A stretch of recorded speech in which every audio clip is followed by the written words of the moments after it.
What's up, everybody? In this video, we're going to talk about a few updates to my portfolio that I've made, 3 stocks that I've sold out of completely in the past month, and also 2 stocks that I bought more of yesterday. My apologies if you hear some little breaths or other sounds during this video.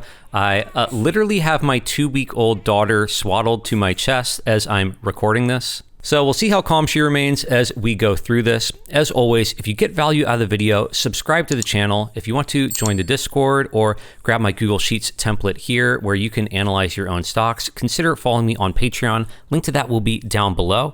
Now, let's get into it. I'm going to start going over the 3 stocks that I sold out of completely. Nothing in this video is advice for you to buy or sell any of these companies. I'm just letting you know what I'm doing with my money. And the first stock I sold out of entirely was Vale. I've owned this stock for a little over a year, so now I can sell without the gains being taxed as short-term capital gains. For those of you who aren't familiar with this company, Vale is one of the largest iron ore producers in the world. They also produce nickel, but almost all of their earnings are coming from iron ore. They're operating in Brazil. And just as a really quick overview of the iron ore market, first of all, the demand for iron comes from the world's demand for steel. You need iron to make steel. Most steel is currently manufactured in China, so the main customer for Vale and other iron ore producers is China. The big players in iron ore, they are Vale, which is in Brazil, and also there are several Australian miners. Now, Australia, it's closer to China, so they have lower shipping costs. There is a structural advantage to being in Australia.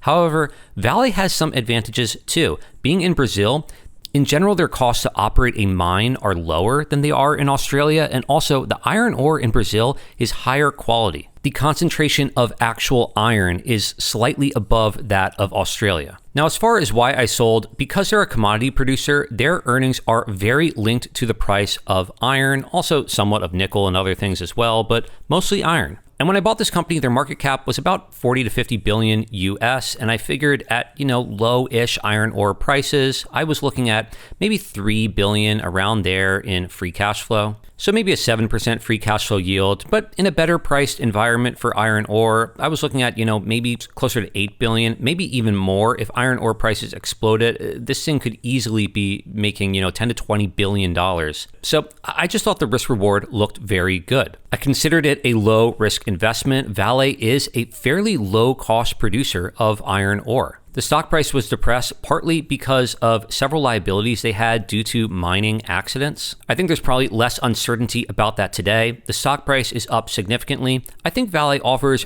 a reasonable risk reward today. Operationally, they've actually improved in the past year. However, with the price up so much, it's just the case that risk reward is not as good as it was a year ago.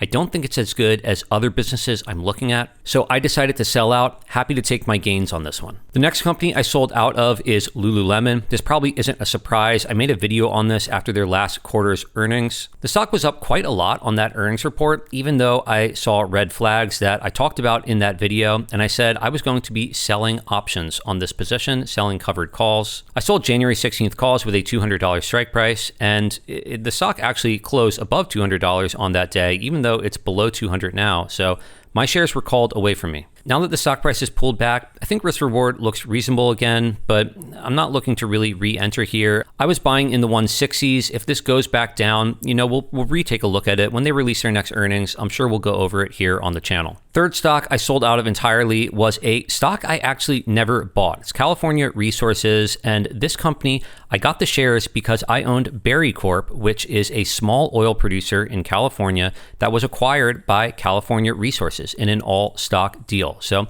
my Berry shares were converted to California Resources shares. Now, compared to Berry, California Resources is a bit more expensive. Whichever metric you want to look at this as an oil producer, whether you want to look at enterprise value to flowing barrel of oil, enterprise value to reserves, free cash flow yield under current oil price environments, whichever way you want to look at it, California Resources is more expensive. They got a good deal, I think, buying Berry. Also, as you might guess from the name, a lot of their operations are in California.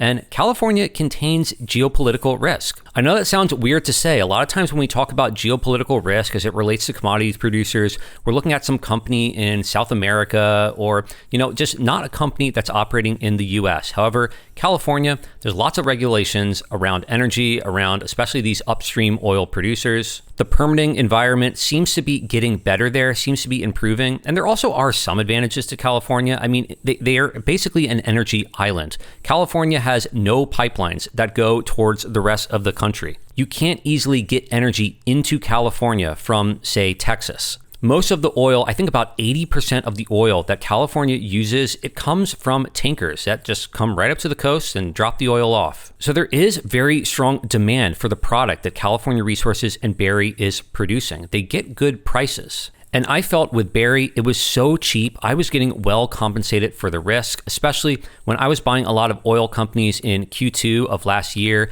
The companies just got ridiculously cheap. But with California Resources, I just feel like there's better options out there. I didn't choose to own this stock and I sold out. Now with that, let's move on to the two stocks that I added yesterday. And these are not going to be popular opinions. I'm telling you now that most people are not going to like these picks, but I'm not buying these stocks to convince anyone else that they're good risk reward, to convince anyone else that I'm a smart investor for buying them. I really don't care. These companies are hated, and for most investors, they're just not going to be a fit.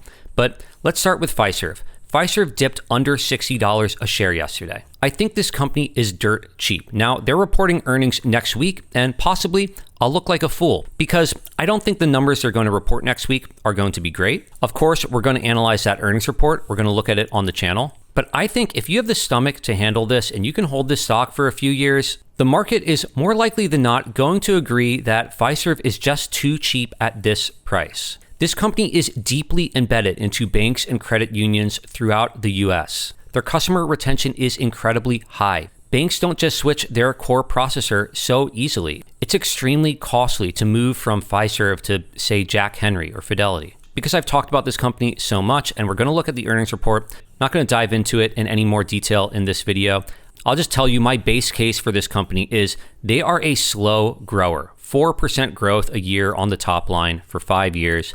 I'm assuming the margins pull back a bit and they only trade for an 11 times multiple. This is a decent business. It's not the best business in the world, but it's a decent business and the price is simply dirt cheap. And if my assumptions come true here, you're looking at 21% annualized return on this stock. That would make it an excellent investment, very likely market-beating return. Now, before we get to the second stock, which I did buy yesterday, I just want to talk a little bit about investing philosophy.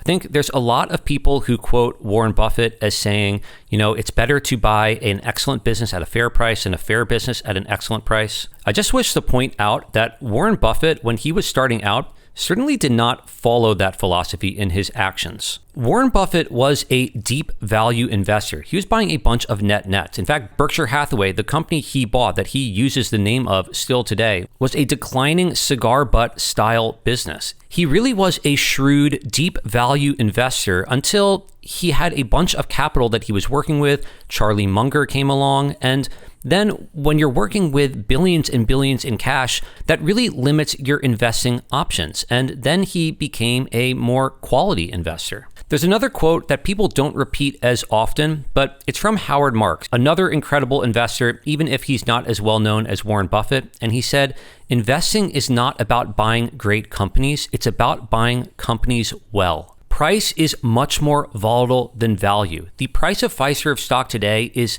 a fourth of what it was just a year ago. What is the true value of this business? Is this business worth $200 something a share? Is it worth 50 something a share? Is the value somewhere in between? I can tell you this, the value of Fiserv a year ago was not 4 times what it is today. Now, I'm not saying it was fairly valued a year ago and it deserves to trade for 4 times its current price. Shh.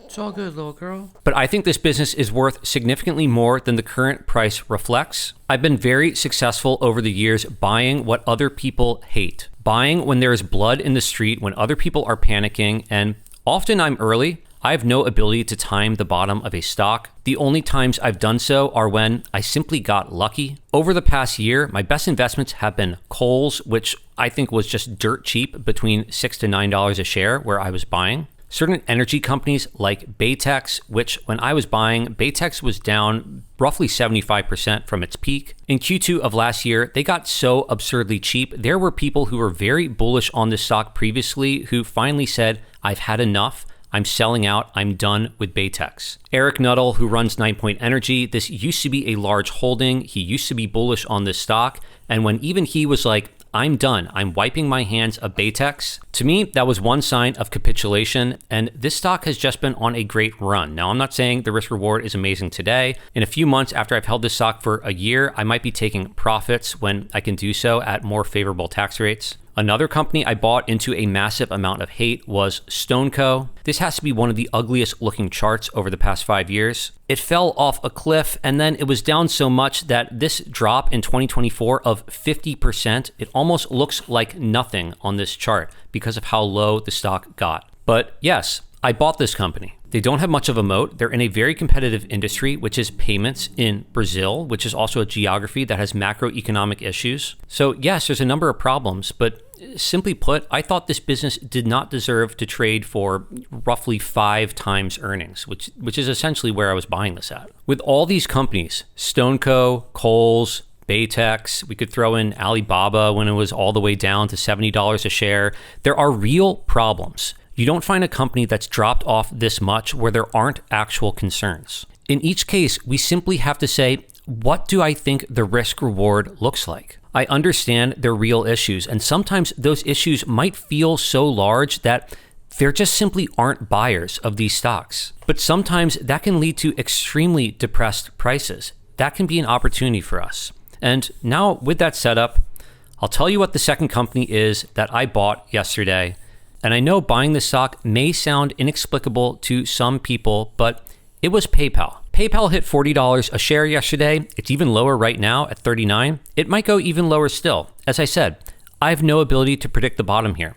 I'm just looking at risk reward. And again, there are real problems here. Growth is essentially nothing. We looked at the quarter, branded checkout growing 1%. Top line growth was 3-ish% on a constant currency basis. None of those numbers are great. But as far as the market's response here, I'm seeing panic and capitulation. There are tons of investors that are saying, that's it, I'm out. And they're not even really looking at the price. They just want to wipe their hands clean of PayPal and say, I'm done here. To me, when I see that everyone wants to sell no matter what the price is, then I need to look and see if there's an opportunity there. The business right now is trading at roughly 7 times free cash flow. 6 times the way the company reports free cash flow, which is, about $6 billion.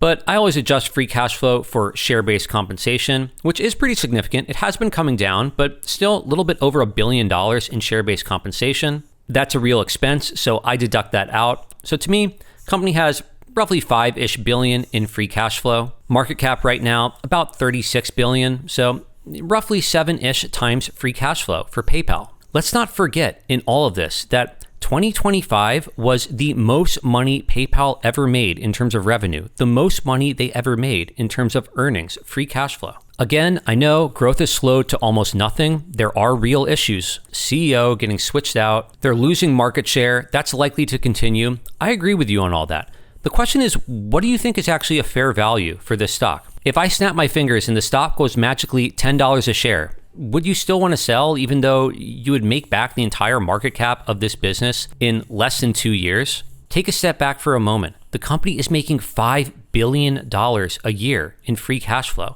They're giving all that back essentially to shareholders. They have a net cash position. There are other assets also they have that aren't even really being reflected in the bottom line. Venmo, for example, is not being well monetized at the moment and was probably the one bright spot of this earnings report.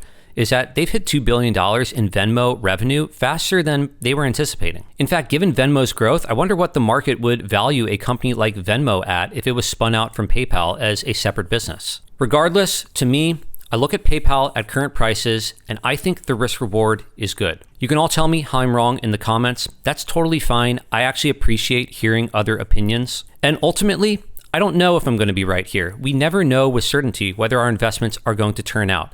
I think that PayPal in a few years could be like StoneCo, a company that people just absolutely hate. No one wants to touch. It reaches the point where there simply aren't buyers. There's only sellers. And the stock price reaches such extremely depressed levels in order to just balance those buyers and sellers in the market. So to sum up, I'm not recommending that anyone follow me into any of these decisions. These are my investment choices, but for me, at current prices for PayPal and Fiserv, I'm making these full positions, which are 5% holdings in my portfolio. In a couple years, we can all decide whether this was a foolish move and one of those investments that simply did not work out, or if this was another example of when we should be greedy when others are fearful, buy into panic, buy when there is blood in the street and everyone else is capitulating. So I think we'll leave it here. Again, we'll look at Fiserv earnings next week. None of this is advice to buy or sell these stocks, but if you got value out of this video, subscribe to the channel. If you want to join my Discord or grab my Google Sheets template, consider following me on Patreon. Link to that will be down below. I know I say this in other videos, but please, especially on this one, if you agree or disagree with anything I said, leave that down in a comment below. I enjoy hearing from you guys, and I hope to see you all in another video.